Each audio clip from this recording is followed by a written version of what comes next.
Assalamualaikum warahmatullahi wabarakatuh. Halo adik-adik, kembali lagi di PSBB, Pembelajaran Seru bareng GSB. Sebelumnya, perkenalkan, nama aku Kak Aini dari Bogor. Nah, kali ini kita mau belajar tentang sel nih.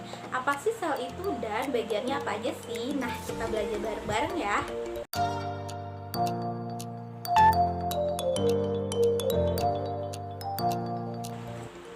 Tubuh makhluk hidup tersusun dari ribuan sel. Sel yang ada pada tubuh suatu organisme memiliki fungsi yang penting untuk kelangsungan hidupnya. Sel merupakan unit dasar yang berisikan molekul dasar kehidupan. Ada makhluk hidup yang hanya tersusun dari satu sel seperti bakteri yang disebut dengan uniseluler. Sedangkan makhluk hidup yang memiliki banyak sel disebut dengan multiseluler. Setiap sel memiliki fungsinya tersendiri. Fungsi tersebut sangat dibutuhkan dan saling bekerja sama untuk kelangsungan kehidupan makhluk tersebut. Fungsi sel. Sel memiliki banyak fungsi yang penting untuk tubuh makhluk hidup. Di antaranya, yang pertama, sel berfungsi sebagai pembentuk dasar struktur organisme. Dinding dan membran sel merupakan komponen utama pembentuk struktur organisme. Yang kedua, sebagai tempat untuk mengangkut dan bertukarnya berbagai zat. Yang ketiga, sebagai tempat energi dibuat seperti proses-proses fotosintesis pada tumbuhan dan respirasi pada hewan.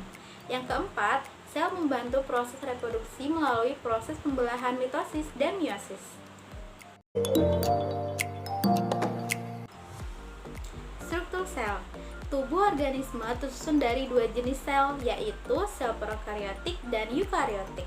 Dua sel tersebut memiliki struktur yang berbeda. Sel prokariotik tidak memiliki membran inti, sedangkan sel eukariotik memiliki membran. Berikut adalah bagian-bagian pada sel. Dinding sel. Bagian ini hanya terdapat pada tumbuhan. Dinding sel terbentuk dari selulosa, hemiselulosa, dan pektin. Membran sel pada tumbuhan dikelilingi oleh dinding sel yang kaku. Bagian ini berfungsi membentuk sel dan melindunginya dari serangan dari luar. Membran plasma. Membran plasma adalah bagian paling luar sel. Bagian ini tersusun dari lipid, protein, dan karbohidrat. Membran plasma akan menyeleksi zat mana yang bisa dilalui dan zat mana yang tidak dapat dilaluinya. Bagian ini juga akan mengendalikan pertukaran antara sitoplasma dan lingkungannya. Membran plasma memiliki beberapa fungsi lain, diantaranya melindungi sel agar sel tidak keluar, menjadi tempat beberapa reaksi seperti reaksi oksidasi dalam respirasi, sebagai penerima reseptor atau rangsangan dari luar. Sitoplasma. Bagian ini terdiri dari protein, karbohidrat, air, mineral, lemak, dan vitamin. Sitoplasma memiliki fungsi sebagai tempat penyimpanan bahan kimia penting. Bahan-bahan tersebut terdiri dari enzim, ion, gula, protein, dan lemak yang penting untuk metabolisme sel. Selanjutnya ada organel. Fungsi sel dijalankan oleh organel. Bagian ini memiliki unit-unit yang memiliki fungsinya tersendiri.